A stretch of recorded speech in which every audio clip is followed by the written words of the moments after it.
Hello friends, welcome back to the channel again. లదాఖ్లో protest జరుగుతుంది. కొత్తగా ఏం జరగట్లేదు. ఆర్టికల్ 370 రద్దు అయినప్పటి నుండే జరుగుతుంది. అంటే 2019 నుండే జరుగుతుంది. కానీ ఇప్పుడు ఒక వ్యక్తి వల్ల అది అందరికీ తెలిసింది. చాలామంది ఇంకా తెలుసుకుంటున్నారు అసలు లదాఖ్లో ఏం జరుగుతుంది, ప్రొటెస్ట్ ఎందుకు చేస్తున్నారు, 6th షెడ్యూల్ అంటే ఏంటి అని.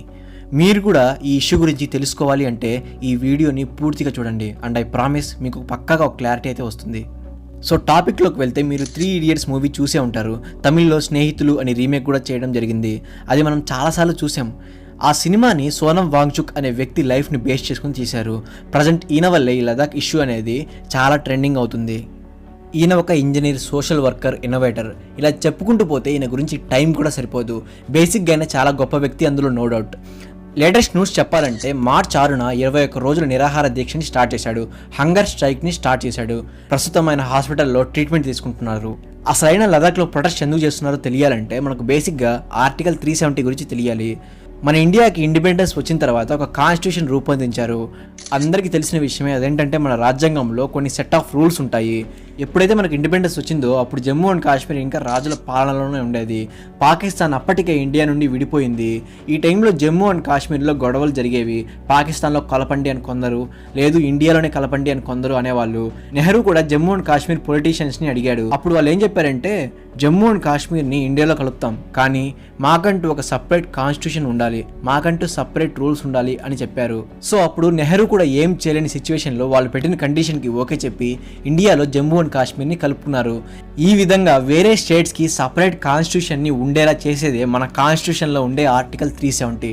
సో దీనివల్ల జమ్మూ అండ్ కాశ్మీర్కి సపరేట్గా ఒక రాజ్యాంగం ఉండేది, సపరేట్ రూల్స్ ఉండేవి. కానీ 2019లో మోడీ గవర్నమెంట్ ఈ ఆర్టికల్ 370ని రద్దు చేసింది. అంటే జమ్మూ అండ్ కాశ్మీర్కి ఉన్న ఈ స్పెషల్ స్టేటస్ని క్యాన్సిల్ చేసింది. అంతేకాకుండా ఈ జమ్మూ అండ్ కాశ్మీర్ని రెండుగా విడగొట్టింది. ఒకటి జమ్మూ అండ్ కాశ్మీర్ అయితే ఇంకొకటి లదాఖ్. సో ఇప్పుడు అసలైన కాంటెక్స్లో మాట్లాడదాం. బేసిక్గా లదాఖ్ గురించి కొన్ని ఓవర్ వ్యూస్ చెప్తాను వినండి. లదాఖ్ అనేది ఇండియాలోనే ఒక రకంగా బెస్ట్ టూరిస్ట్ స్పాట్ అనే చెప్పొచ్చు. ఇక్కడ మినరల్స్ కూడా బాగానే ఉన్నాయి. Borax, gold, granite, limestone, marble వంటివి ఇక్కడ దొరుకుతాయి. లదాఖ్లో 2 డిస్ట్రిక్ట్స్ ఉన్నాయి. ఒకటి లదాఖ్, ఇక్కడ బుద్ధిస్ట్ కమ్యూనిటీ ఎక్కువగా ఉంటుంది. ఇంకో డిస్ట్రిక్ట్ కార్గిల్, ఇక్కడ ముస్లిం కమ్యూనిటీ మెజారిటీగా ఉంటుంది.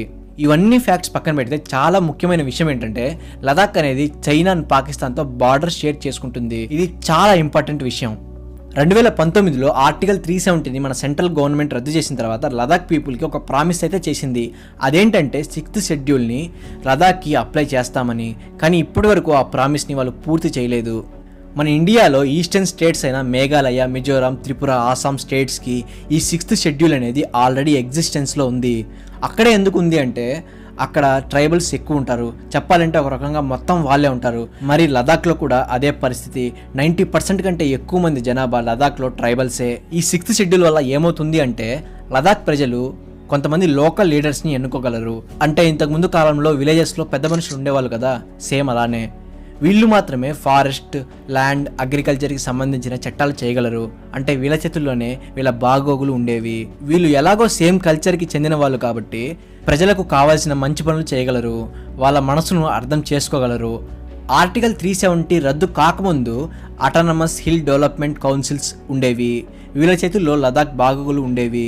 కానీ ఇప్పుడు లదాఖ్ ఒక యూనియన్ టెరిటరీ. ఇక్కడ కేవలం ఒక ఎంపీ సీట్ మాత్రమే ఉంది.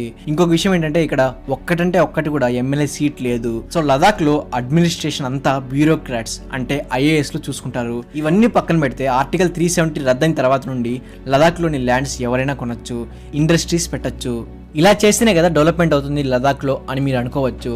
కానీ అలా జరగడం లేదు. అక్కడ ఇండస్ట్రీస్ పెట్టడం వల్ల పర్యావరణానికి చాలా నష్టం జరుగుతుంది. ఒక అన్అఫీషియల్ రిపోర్ట్ ప్రకారం లదాఖ్లో ఆల్రెడీ 7 హైడ్రో పవర్ ప్రాజెక్ట్స్ వచ్చాయి. 400 ఎకరాల అడవిని నరికి ఎలక్ట్రిసిటీ ట్రాన్స్మిషన్ లైన్స్ వేశారు. ఇవన్నీ చూసిన అక్కడ లోకల్స్ చాలా డిసప్పాయింట్ అవుతున్నారు. గవర్నమెంట్ ఎంతమందికి పడితే అంతమందికి లదాఖ్లో ఇండస్ట్రీస్ పెట్టమని అప్రూవల్ ఇస్తుంది అని ప్రొటెక్ట్ చేస్తున్నారు. ఆల్రెడీ 2023 జాన్ 11న సోనం వాంగ్చుక్ 5 డే ఫాస్టింగ్కి సిద్ధమయ్యాడు. కానీ అప్పుడు గవర్నమెంట్ ఆయన్ని హౌస్ అరెస్ట్ చేసింది. కానీ ఇప్పుడు 60,000 మంది ప్రజలు ప్రొటెస్ట్ చేస్తున్నారు. లదాఖ్లో 3వ వంతు జనాభాని హౌస్ అరెస్ట్ చేయడం అంటే సాధ్యం కాదు కదా. కానీ ఇలా ఎలక్షన్స్ టైంలోనే చేయడం ఎందుకు అనే డౌట్ రావచ్చు. బట్ బేసికలీ ఎలక్షన్స్ టైంలోనే గవర్నమెంట్కి ప్రెజర్ పెడితే కొంచెమన్నా న్యాయం జరుగుతుంది. ఒక మంచి విషయం ఏంటంటే ఇక్కడ చాలా పీస్ఫుల్గా ప్రొటెస్ట్ జరుగుతుంది. థ్యాంక్ గాడ్ హైవేని బ్లాక్ చేసేం చేయడం లేదు. మరెందుకు గవర్నమెంట్ తను ఇచ్చిన మాటను నిలబెట్టుకోవడం లేదు అంటే, కాలం గడిచే కొద్దీ చైనా అండ్ పాకిస్తాన్తో శత్రుత్వం పెరిగిపోతూనే వస్తుంది, మరీ ముఖ్యంగా ఆ జిత్తురుమారి చైనాతో. అందుకనే లదాఖ్ మొత్తాన్ని సెంట్రల్ గవర్నమెంట్ అడ్మినిస్టర్ చేయాలని చూస్తుంది, ఆల్రెడీ చేస్తుంది కూడా. But at the same time దీనివల్ల లోకల్స్కి నష్టం జరుగుతుంది. ఇలానే ఉంటే లోకల్స్ కంటే బయట నుండి వచ్చే వాళ్ళే ఎక్కువైపోతారు, అప్పుడు ఎంప్లాయ్మెంట్ ఆపర్చునిటీస్ తగ్గిపోతాయి, మా కల్చర్ మైనారిటీ అవుతుంది. ఆల్రెడీ చెప్పా కదా లదాఖ్లో 2 డిస్ట్రిక్ట్స్ ఉన్నాయి అని. 2020లో అందులోని లదాఖ్లో లే అపెక్స్ కౌన్సిల్ ఫామ్ అయింది. కార్గిల్ నుండి కార్గిల్ డెమోక్రటిక్ అలయన్స్ ఫామ్ అయింది. ఇప్పుడు వీళ్ళందరూ కలిసి ప్రొటెస్ట్ చేస్తున్నారు.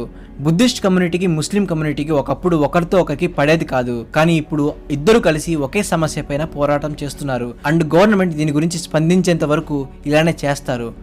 మార్చ్ 6 కంటే ముందు నుంచి గవర్నమెంట్తో 9 రౌండ్స్ మీటింగ్ జరిగింది, కానీ ఏ ఒక్కటి కూడా సక్సెస్ఫుల్ అవ్వలేదు. అందుకనే వాంగ్చుక్ గారు హంగర్ స్ట్రైక్ని స్టార్ట్ చేశారు. దేశమంతటా లదాఖ్ గురించి మాట్లాడుకునేటట్లు చేస్తున్నారు. So it's a high time government దీని గురించి పాజిటివ్గా స్పందించాలి. ఎందుకంటే 6th షెడ్యూల్ వాళ్ళు ఇచ్చిన ప్రామిస్సే. సో ఫ్రెండ్స్, ఈ ఇష్యూ గురించి మీరేమనుకుంటున్నారు? లదాఖ్కి సపోర్ట్ చేస్తారా లేదా బీజేపీకి సపోర్ట్ చేస్తారా? కామెంట్ చేయండి. సో ఇది ఫ్రెండ్స్ ఈ వీడియో. నా ఎక్స్ప్లెనేషన్ మీకు నచ్చిందని అనుకుంటున్నా. ఇటువంటి ఎడ్యుకేషనల్ కంటెంట్ కోసం వీడియోస్ని లైక్ చేసి ఛానల్ని సబ్స్క్రైబ్ చేయండి. అండ్ ఈ వీడియో మీద మీ ఒపీనియన్ని కామెంట్లో చెప్పండి. Thank you for watching.